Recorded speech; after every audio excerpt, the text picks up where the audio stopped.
भागवत में युगल गीत आता है जहां भगवान के रूप माधुरी का और कई भावों का वर्णन गोपियां करती हैं। तत्पश्चात मथुरा में कंस का चिंतन बढ़ता जा रहा है। क्योंकि शत्रु कृष्ण पकड़ में नहीं आ रहे हैं। तभी नारद जी का आगमन हुआ और नारद जी ने योजना बना करके कंस से कहा कि तुम धनुर्यज्ञ करो और उस धनुर्यज्ञ में उपहार देने के लिए कुछ लोगों के नाम चयन करो 84 कोष में से, उनमें से 2 नाम कृष्ण बलराम के भी रखो। उपहार देने के पीछे रखना कि इन्होंने हमारी व्यापार में बड़ी वृद्धि की, उनको उपहार दे रहे हैं। इन्होंने यमुना शुद्धिकरण में काम किया, उनको उपहार दे रहे हैं। कृष्ण बलराम के लिए कहना कि हमने सुना था कि जब इंद्र ने वर्षा की तो इन्होंने पर्वत उठा लिया, इसलिए हम इनको उपहार देना चाहते हैं, इसलिए मथुरा बुला रहे हैं। उपहार का लोभ दे करके दोनों बालकों को मथुरा बुलाओ। अभी तक तुमने अपने राक्षसों को उनके पास भेजा, सब मारे गए, अब उनको बुलाओ। कंस ने कहा गुरुदेव आपकी आज्ञा सिरोधार्य, मैं अभी करता हूं योजना। और धनुर्यज्ञ का कार्यक्रम कंस ने किया। श्री अक्रूर जी महाराज को भेजा है, जाओ जाकर के कृष्ण बलराम को लेकर के आओ। पूछें क्यों बुला रहे हैं तो कहना उपहार देना है, पुरस्कार देना है। अक्रूर जी महाराज वृंदावन को निकले। ठाकुर जी गौचारण करके जा रहे थे। जैसे ही स्वर्ण रथ को मथुरा की ओर से आते हुए देखा, ब्रजवासी सब घबरा गए। हर बार राक्षस आते थे, इस बार स्वर्ण रथ में बैठ के कौन आया है। अक्रूर जी महाराज आए, ब्रजवासियों की भीड़ लग गई, भैया मथुरा से कोई मंत्री आया है, क्या खबर लेके आया। चारों तरफ लोग इकट्ठे हो गए। एक पेड़ के नीचे बैठ करके नंद बाबा ने कही, कहो भैया अक्रूर कैसे आए। पत्र पढ़ के सुनाया कि महाराज कंस ने पत्र लिख करके भेजा है कि आपके दोनों पुत्र कृष्ण बलराम ने इंद्र की वर्षा से व्रजमंडल की रक्षा की, इसलिए हम उनको पुरस्कृत करना चाहते हैं और दोनों बालकों को मथुरा बुला रहे हैं। मथुरा का नाम सुनते ही ब्रजवासी घबरा गए। सब ब्रजवासियों के चित्त में आई, हमें कोई पुरस्कार ना चाहिए, हमें कोई उपहार ना चाहिए। और लाला तू तो मना कर दे, कोई उपहार नहीं चाहिए, कहीं ना जाएगो हमारो लाला, और वह दुष्ट कंस के पास तो बिल्कुल ना जाएगो। ठाकुर जी चाहते तो हैं कि मैं हामी भर दूं, लेकिन ठाकुर जी को याद आ रही है। 2 दिन पहले नारद जी ठाकुर जी के पास आए थे और ठाकुर जी से आके कह के गए, भगवान इतने प्रेम इतने भाव से आप लीला ब्रजमंडल में कर रहे हो, कंस को कब मारोगे। कंस को मारना है, काल नेमी का वध करना है, जरासंध के साथ 17 बार युद्ध करके रण छोड़ करके द्वारिका जाना है, 16,108 विवाह करने हैं, महाभारत का युद्ध करा करके गीता का ज्ञान देना है। ये सब आप तभी कर सकते हैं जब आप ब्रज से बाहर निकलेंगे, क्योंकि यहां तो आप प्रभुता भूल करके बैठे हो। सत्य मानिए बंधुओं, भगवान नारद जी से कहते हैं, नारद मैं सच बताऊं। बोले क्या। मैं भूल गया था कि मुझे ये सब भी करना है। इन ब्रजवासियों ने इतना प्रेम दिया है, इतना स्नेह दिया है, मैं भूल गयो कि मुझको मथुरा जानो है, ये सब लीला करनी है। नारद तुम देख लो ना, कोई व्यवस्था बन सके। अगर महादेव सृष्टि को संभाल सकें, ब्रह्मा जी मेरी पदवी ग्रहण कर लें, भगवान ब्रह्मा बन जाएं, मुझे छोड़ दें, मैं त्रिलोकीनाथ नहीं बनना चाहता, मैं सदा इन ब्रजवासियों के पास रह लूं, ऐसी कोई योजना नहीं बन सकती। मैं इन ब्रजवासियों को छोड़ नहीं पा रहा हूं। नारद जी महाराज सिर पकड़ करके बैठ गए। बोले वेद जिनके रों से प्रकट होता है, मीमांसाएं उत्तर मीमांसाएं आदि जिनकी भ्रगुटी टेढ़ी करने मात्र से प्रकट हो जाती हैं, जहां पर मोह आकर्षण लोभ आदि के नाश की बातें कही जाती हैं, ऐसे परमात्मा आज स्वयं लोभ में दिख रहे हैं, स्वयं मोह में दिख रहे हैं, स्वयं आसक्ति में दिख रहे हैं। नहीं नारद, ये लोभ नहीं है, ये मोह नहीं है, ये आसक्ति नहीं है, ये प्रेम है।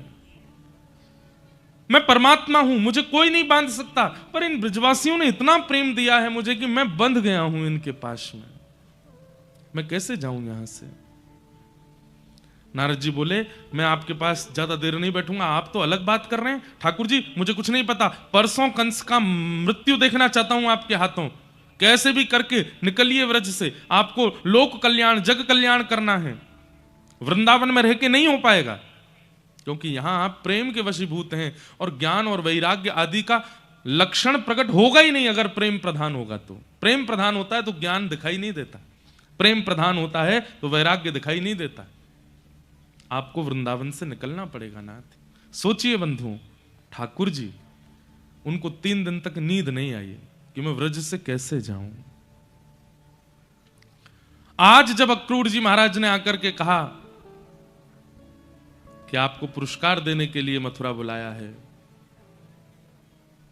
सब ब्रजवासी कहने लगे हमारे लाला पुरस्कार ना चाहिए, हमारो लाला कहीं ना जाएगो, अक्रूर जी तुम वापस लौट जाओ, कंस ने मना कर दो, हमें पुरस्कार ना चाहिए। ठाकुर जी चुपचाप बैठे हैं। थोड़ी देर में सब ब्रजवासी बोले लाला तू बोल दे, मना कर दे कि मुझे ना जानो मथुरा। तो ठाकुर जी हृदय पर पत्थर रख करके बोले, क्यों? आप सबके बालक कोई अच्छा काम करें, उनको पुरस्कार मिले तो सब भेज देते हो, और मैं केवल तुम्हारे काज कालिया नाग मार तो डोलूं, तुम्हारे काज गिरिराज जी उठा तो डोलूं, तुम्हारी गैया ने चराऊं, तुम्हारी रक्षा करता रहूं। और आज जीवन में पहली बार कोई ने विचार किया कि मुंह को पुरस्कार मिले तो सबरे मना कर रहे हो, मुझसे पूछिए एक भी बार। ब्रजवासी स्तब्ध रह गए ठाकुर जी की बात सुन के। ठाकुर जी मन से नहीं बोल रहे हैं, ना लाला हमें तो यूं लगी कि तू मथुरा जाएगो, 2 दिन के कट जाएगो, हमारे बिना कैसे रहेगो। क्यों? मैं क्यों ना रहूंगो, मैं तो जाऊंगो, मैं पुरस्कार लेके आऊंगो। हाँ, तुम ब्रजवासी ने तो केवल कभी मुंह को चोर बनाए दें, कभी मुंह को कछु बनाए दें, कभी मुंह कालिया नाग मरवाए दें, अगासुर बकासुर धेनुकासुर पूतना आदि, मैं केवल यहां पर रक्षा करवे में ही रहूंगो। अरे पुरस्कार मिले सब जामे, मैं भी जाऊंगो। ब्रजवासियों के नेत्र सजल हो गए। लाला हमने यहाँ मारे ना कही, हम तो यहाँ मारे कह रहे कि तू हमारे बिना कैसे रहेगो। क्यों? मैं क्यों नहीं रहूंगो, मैं घर में ही बूढ़ा होऊंगो का, मैं बड़ो है गया हूं, मैं भी जाऊंगो मथुरा, पुरस्कार लेके आऊंगो। सब ब्रजवासी स्तब्ध हो गए।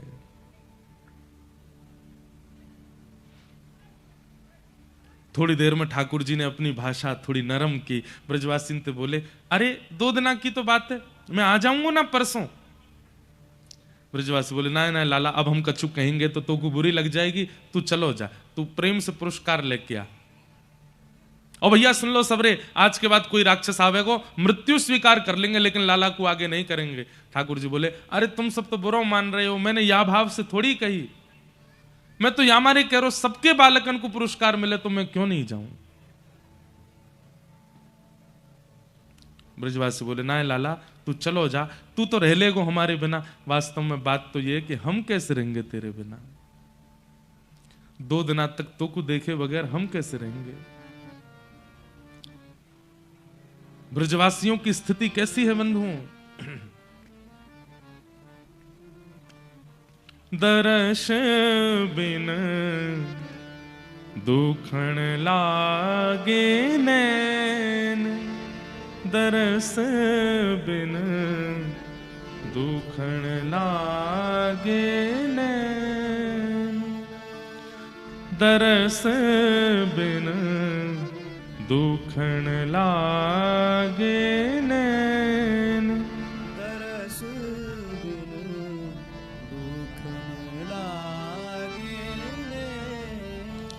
जब ते तुम बिछुड़े प्रभु मोरे, जब ते तुम बिछुड़े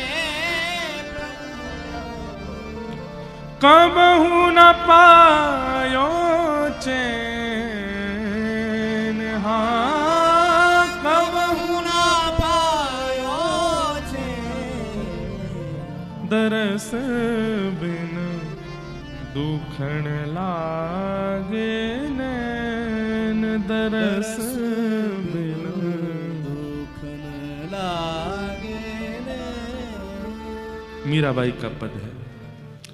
कल ना परत पल हरि मग जोवन, कल ना परत पल हरि मग जोवन, भई क्षमा सिरैन, भई क्षमा सिरैन। मीरा के प्रभु कब्रे मिलोगे, मीरा के प्रभु कब्र मिलोगे, दुख मेटन सुख दे, दुख मेटन सुख दे, दरस बिन दुखन लागे, दरस बिन दुखन लागे। लाला तू अभी गयो नहीं है और तेरे जावे की बात कान में पड़वे ते हमारो हृदय ऐसो पिघल रहे है, इतनो रोनो आ रो है, तू चलो जाएगो तो हम कैसे रहेंगे। ठाकुर जी बोले अरे मैं हमेशा के काज ना जा रो, कल जाऊंगो परसों आ जाऊंगो। लाला तू परसों बोल रहा है लेकिन हमको बरसों सुनाई दे रही है, हम तोते जिद नहीं करेंगे तू फिरते हमें डांटने लगेगो, लेकिन लाला तू तो रह लेगो, हम कैसे रहेंगे तेरे बिना, एक दिना भी हम तेरे बिना रह ना सके। सोचिए बंधुओं ब्रजवासियों की स्थिति कैसी है। जब से ठाकुर जी का जन्म हुआ है ब्रजमंडल में, ब्रजवासी भोजन नहीं बनाते, कपड़े नहीं पहनते, जल नहीं भरने जाते, गोबर नहीं चौकाते, गैया नहीं चराते, सब कार्यों के पीछे एक ही ध्यान है, भोजन इसलिए बनाएंगे क्या पता कन्हैया घर आ गए हो, तो चौका इसलिए लगाते हैं कि कहा पतो कन्हैया आ गए तो घर सुंदर दिखना चाहिए, गैया इसलिए चराने जाते हैं कि कल को कहीं कन्हैया दूध पीवे आ गए होता तो बढ़िया वारो दूध मिलना चाहिए, जल भरने इसलिए जाते हैं कहीं कन्हैया जल पीवे आ गए हो, तो वस्त्र इसलिए पहनते हैं कहीं कन्हैया सामने आ गए हो तो वाकु देखवे में हम भावे। हर किसी ब्रजवासी की एक ही स्थिति है, कन्हैया कृष्ण। वो अपने लिए क्रिया नहीं कर रहे हैं, सारी क्रिया कृष्ण के लिए करते हैं। एक दिन के लिए मथुरा जाना है, इस बात से इतने व्याकुल हो रहे हैं कि लाला हम कैसे रहेंगे। यशोदा मैया आई, लाला का पक्ष लिया, अरे कोई बात ना, लाला को बहुत मन है तो चलो जाएगो, फिर आ जाएगो परसों, नंद बाबा जाएंगे ना साथ में, तुम सबरे ज्यादा मन में कोई विचार मत करो। यशोदा मैया लाला को भीतर ले गई, अपने हृदय से लगायो, और मैया मनी मन पूछ रही है लाला से, लाला तू रह लेगो ना मेरे बिना एक दिन। मैया को था कि ठाकुर जी मना करेंगे, लेकिन ठाकुर जी बोल गए हाँ मैया रह लूंगो। मैया के हृदय में प्रेम प्रकट हुआ, व्याकुल हो गई, हृदय से लगा के सुला दिया ठाकुर जी को।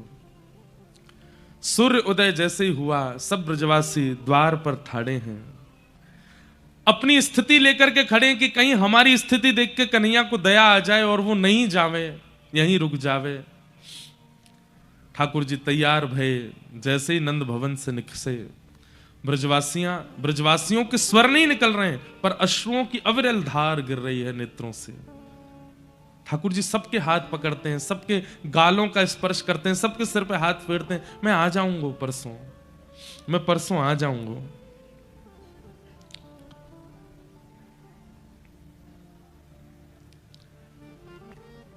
सबसे मिलते भये ठाकुर जी जैसे ही रथ पर आरूढ़ हुए।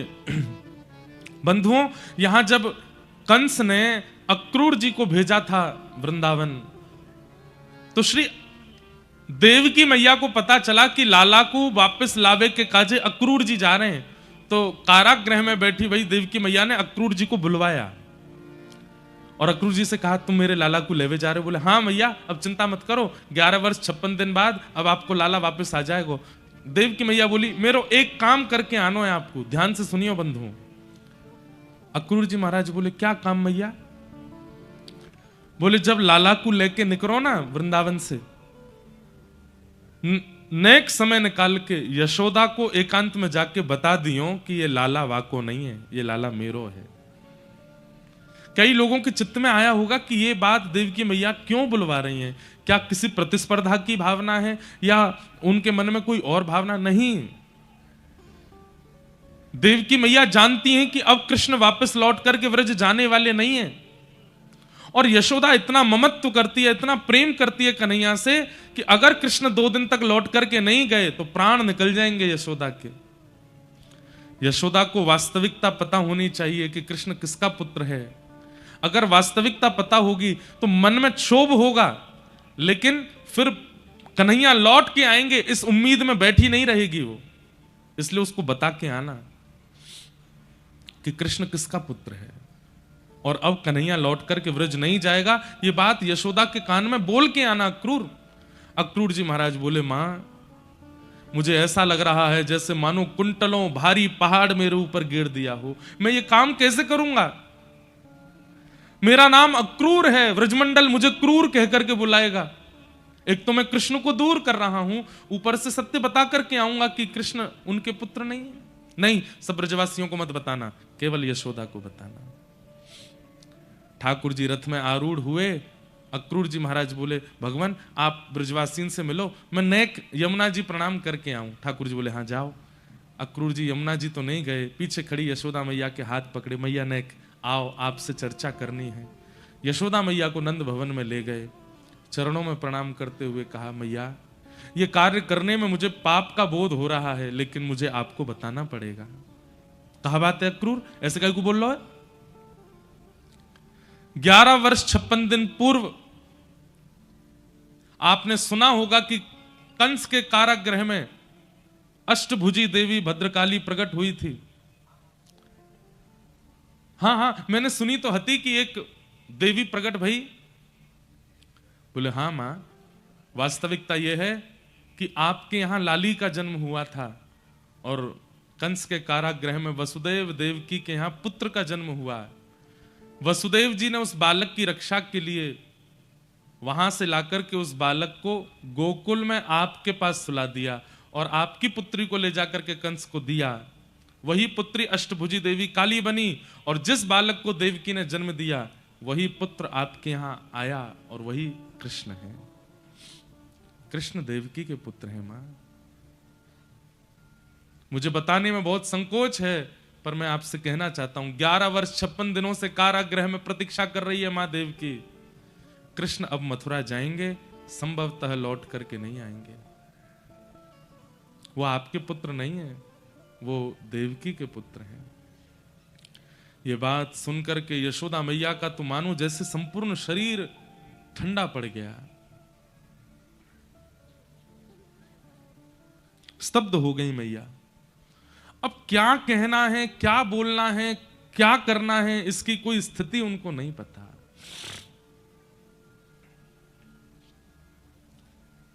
अक्रूर जी महाराज बोले, मैया मुझे आज्ञा दो, अब मैं जाऊं। और प्रणाम करके अक्रूर जी चले गए। मां रोकना चाह रही है पर शब्द नहीं निकल रहे हैं, मानो जैसे देह खड़ा है और आत्मा निकल चुकी हो देह से। ऐसी स्थिति यशोदा मैया की हो गई। अक्रूर जी वापस रथ में जाकर के बैठे। रथ जैसे ही आगे बढ़ा, ब्रजवासियों के रोने की कुलाहल की आवाज आने लगी, कन्हैया मत जाओ मत जाओ। सुनकर के यशोदा मैया व्याकुल हुई, दौड़ी, जैसे तैसे संभाल करके नंद भवन से बाहर आई। कन्हैया रुक जा, अरे मेरे लाला नेक रुक जा। ठाकुर जी के पीछे दौड़ने लगे। ठाकुर जी ने जैसे सुना कि यशोदा मैया दौड़ रही हैं, कूद पड़े चलते रथ से, दौड़ करके मैया से जाके लिपट गए। अरे मैया तू काई को ऐसे परेशान हुए, अरे मैं आ जाऊंगा ना, तू काई को ऐसे रो रही है, अब तू ही रोवेगी तो सबन की हालत क्या हो जाएगी, ऐसे मत रोवे मैया, मैं आ जाऊंगा। यशोदा मैया बोली, हाँ लाला मुझको पता है तू आ जाएगा, नेक रुक जा।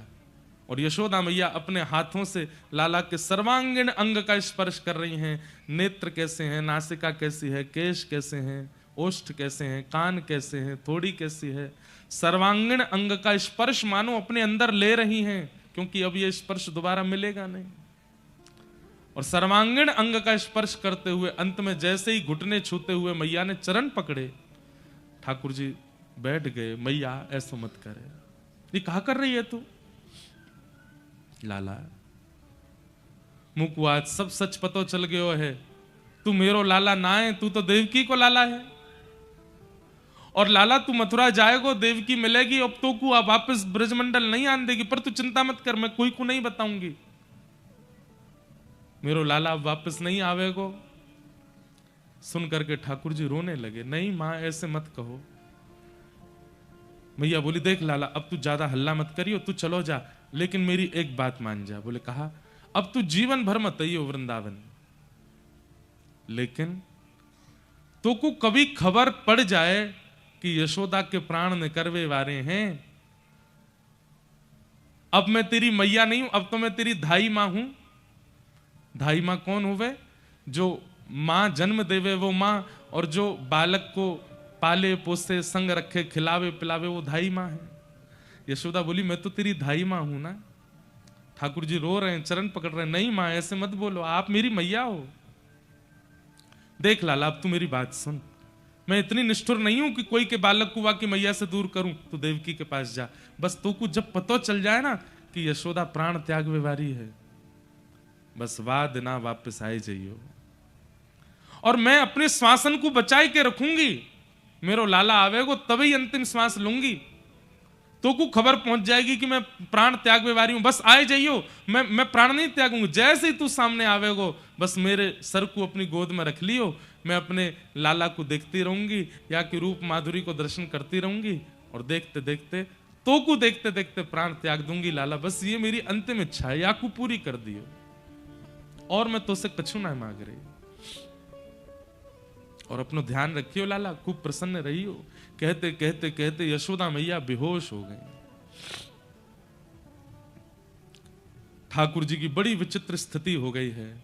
आज परमात्मा को अपनी स्थिति पर संशय हो रहा है कि मैं सच में परमात्मा हूं। ये ब्रजवासियों ने कैसे प्रेम पाश में मुझे बांध लिया है, जिसको कभी कोई आसक्ति नहीं होती, जिसको कभी मोह नहीं होता, जिसको कभी किसी के प्रति आसक्ति नहीं होती, आज वो कैसे बंध गया है इन ब्रजवासियों से। ब्रजवासियों की ओर इशारा किया, ठाकुर जी को ब्रजवासियों ने उठाया, बोले लाला अब तू जा, विलंब मत कर, मैया को हम संभाल लेंगे, तू आई जाएगा परसों। ठाकुर जी बोले हाँ मैं जाऊं। मैया के चरणों में प्रणाम करके वृंदावन की रज को अपने जेब में रख के ठाकुर जी वृंदावन को प्रणाम करके रथ में आरूढ़ हो गए और मथुरा को प्रस्थान कर गए। बहुत भावुक कथा है।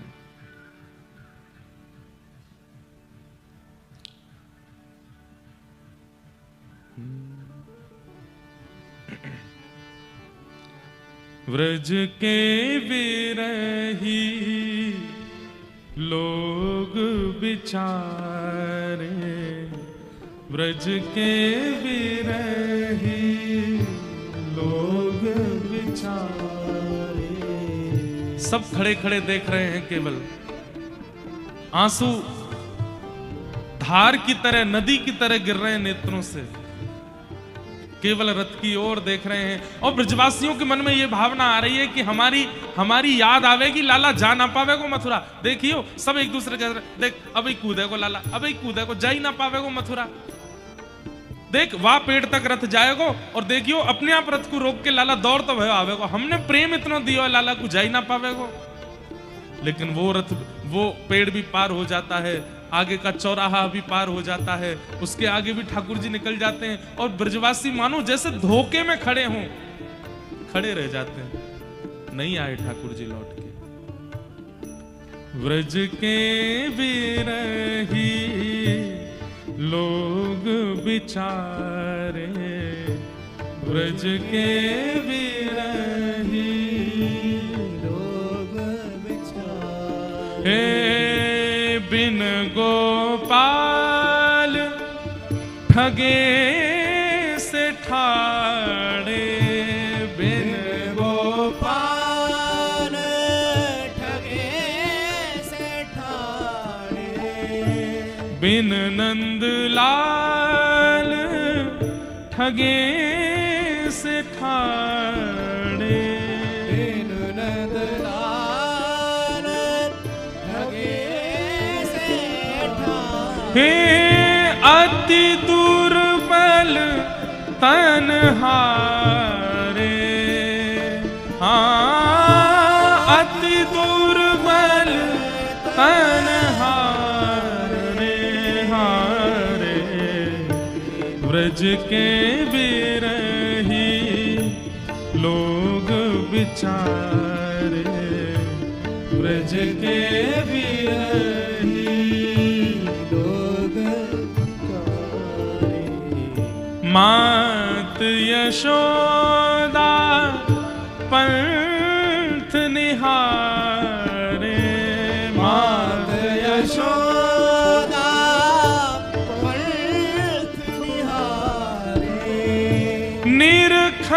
सांझ सवारे, हाँ निरखत सांझ सवारे। ब्रज की ऐसी स्थिति बन गई है, सूर्य उदय होते ही सब ब्रजवासी, लाखों ब्रजवासी मथुरा की ओर मुख करके उस मार्ग में बैठ जाते हैं जिस मार्ग से ठाकुर जी गए हैं, और आपस में चर्चा करते हैं, परसों की कह के गए हो, अभी तक नहीं आए हो। कोई ब्रजवासी, अरे मैं तो पहले ही कह रहा हूं, जे बड़ो कपटी है, परसों ना बोल रहा हो, बरसों कह के गए हो है।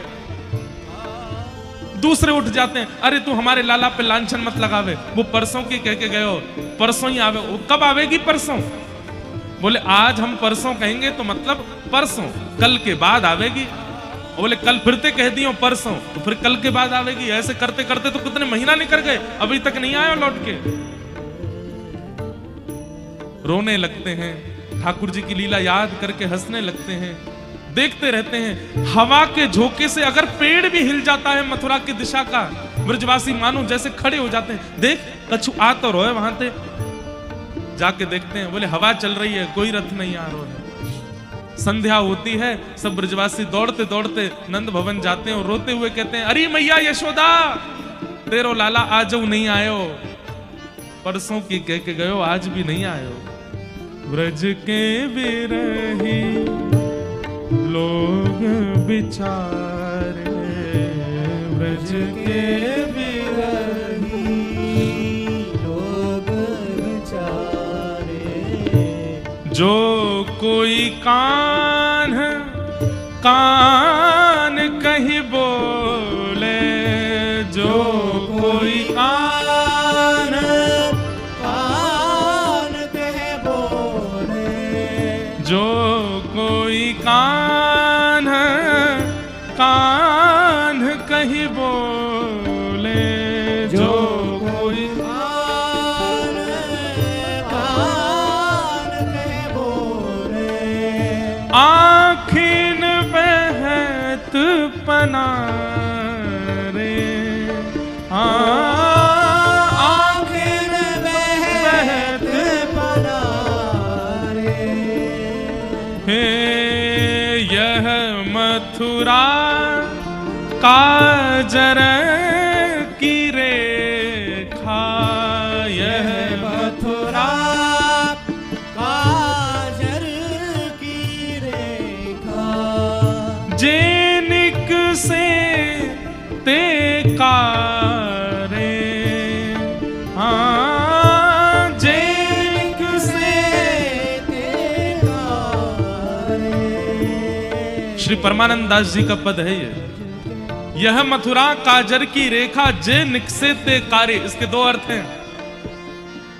ब्रजवासी मानो मथुरा के प्रति दुर्भावना करते हुए कह रहे हैं, या मथुरा ने हमारो लाला छीन लियो हमते, यहां ते जो निकसे जो आवे वो कारो है, वासे बातनाएं करनी हमको।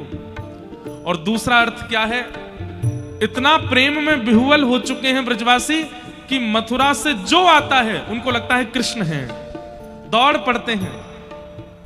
कोई गोरा होता है तो कहते हैं, अरे लाला मथुरा जाए के गोरो है गो, तब वो कहे मैं कृष्ण नहीं हूं, मैं कोई और हूं। कोई मोटा आ जाए तो दौड़ पड़ते हैं, मथुरा की ओर से आया, अरे लाला खा पी के मोटा है गो हमारो, मैं कृष्ण नहीं हूं। कोई स्त्री आ जाए तुरंत जाते हैं, अरे लाला तू तो यहीं पे छोरी बनो डोलता, वहां जाके पूर्ण स्त्री बन गो, अरे मैं कृष्ण नहीं हूं। मथुरा से आने वाला हर व्यक्ति काला दिखता है, मतलब कृष्ण दिखता है। यह मथुरा काजर की रेखा, यह मथुरा काजर की रेखा। जेनिक से ते कारे, हाँ जेनिक से ते कारे। ओ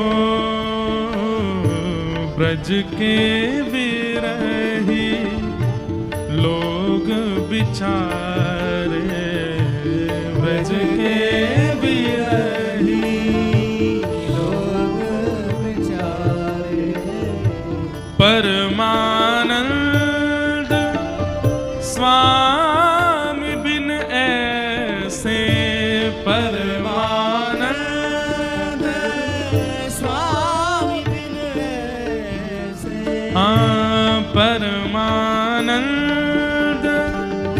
स्वामी बिन ऐसे।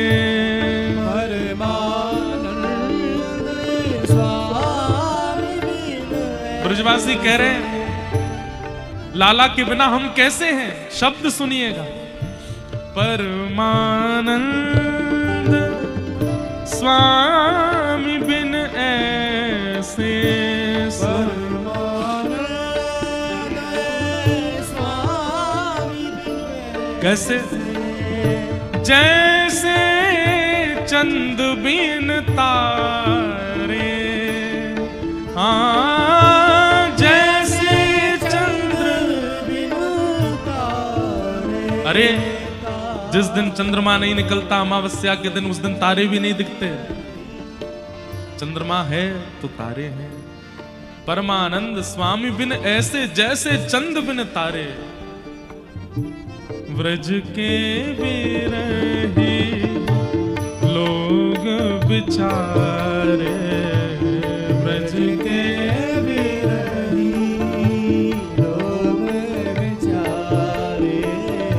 व्रज के बिरही लोग बिचारे। व्रज के बिरही लोग बेचारे। ऐसा प्रसंग है भागवत जी का कि इसमें प्रवेश करने में भय भी लगता है और करे बिना रहा भी नहीं जाता। पर हम अब और अधिक इस विषय पर नहीं बोलेंगे। भगवान मथुरा पहुंचे और मथुरा जैसे ही पहुंचे हैं, मल्लानाम वशनिर्णिनाम नरवर स्त्रीणाम स्मरो मूर्तिमान, गोपानाम स्वजनो सताम क्षितिभुजाम शास्त्रा सुपित्रो शिशु, मृत्युर्भोजपतिर्विराट विदुषाम तत्वं परम योगिनाम, वृष्णीनां परदेवतेत विदितो रंगम गत साग्रज। अपने अग्रज बलराम जी के साथ जैसे ही ठाकुर जी ने मथुरा में प्रवेश किया, मल्लानाम मशनिर्णिनाम नरवर, बड़े बड़े योद्धाओं को ठाकुर जी योद्धा के रूप में, मल्लों को ठाकुर जी मल्ल के रूप में दिखाई दे रहे हैं। जैसी जिसकी भावना है वैसे ठाकुर जी दिख रहे हैं। स्त्रीणाम स्मरो मूर्तिमान, अब विवाहित स्त्रियों को ठाकुर जी अपने दुल्हा के रूप में दिख रहे हैं। बूढ़े बड़े माता पिताओं को, दादी दादाओं को ठाकुर जी अपने नाती पोता के रूप में दिख रहे हैं। छोटे बालकों को अपने सखा के रूप में दिख रहे हैं। सबकी भावना के अनुरूप ठाकुर जी अलग अलग दर्शन दे रहे हैं। लेकिन 50 सिड्डी ऊपर स्वर्ण सिंहासन पर बैठा मथुरा का राजा कंस, उसको ठाकुर जी अत्यंत काल रूप, अत्यंत भयभीत दिखाई दे रहे हैं। मृत्यु दिखाई दे रही है। मृत्युर्भोजपतिर विराट विदुषाम तत्वम परम योगिनाम, योगियों को तत्व के रूप में, तत्व ज्ञानियों को तत्वज्ञानी ठाकुर जी ज्ञानी लग रहे हैं। वृष्णी नाम पर देवतेत विदितो रंगम गतः साग्रज, और वृष्णी वंशियों को, यदुवंशियों को ठाकुर जी अपने पालनहार के रूप में दिखाई दे रहे हैं। ठाकुर जी ने रणभूमि में प्रवेश किया, कुबलिया पीड़ हाथी का वध किया, धनुष भंजन किया, मल्लों के साथ युद्ध किया। 50 सिड्डी ऊपर बैठे महाराज कंस के पास पहुंच करके केश पकड़ करके दोनों भुजाओं में उठा लिया। 11 वर्ष के ठाकुर जी ने विशाल कंस के रूप को उठा करके पृथ्वी पर पटक दिया। कंस की मृत्यु हो गई। बोलो कंस मर्दन भगवान की। अपने नाना यानी कि कंस के पिताजी उग्रसेन जी को मथुरा का राजा बनाया। ठाकुर जी तुरंत दौड़ करके कारागृह में गए और वहां जाकर के देवकी और वसुदेव अपने माता पिता को मुक्त किया। 11 वर्ष 56 दिन के लाला होकर के जब पधारे, देवकी मैया देख करके तो भाव विह्वल हो गई, बेहोश जैसी होने लगी। ठाकुर जी ने अंक में भर लिया। मैया को होश नहीं आया। वसुदेव जी को ठाकुर जी बोले, पिताजी मैया होश में काहे क्यों ना आ रही है? बोले लाला एक बार या के कान में यूं कह दे कि तू अब याकू छोड़ के कभी नहीं जावेगो, ये अपने आप होश में आ जाएगी। ठाकुर जी ने मैया को अंक में भर के कान में कहा, मैया अब मैं तोसों दूर कभी नहीं जाऊंगा। तुरंत देवकी को चेतना आ गई। बोले लाला अब तू कभी नहीं जाएगा ना? बोले ना मैया नहीं जाऊंगा। ठाकुर जी बड़े पीड़ा में हैं। यशोदा मैया की याद आती है। यहाँ जन्मदात्री मैया देवकी हैं, कैसे सब संभालें? ठाकुर जी बोले अब मैं मथुरा में ज्यादा दिन रहूंगा तो बहुत विचलित हो जाऊंगा।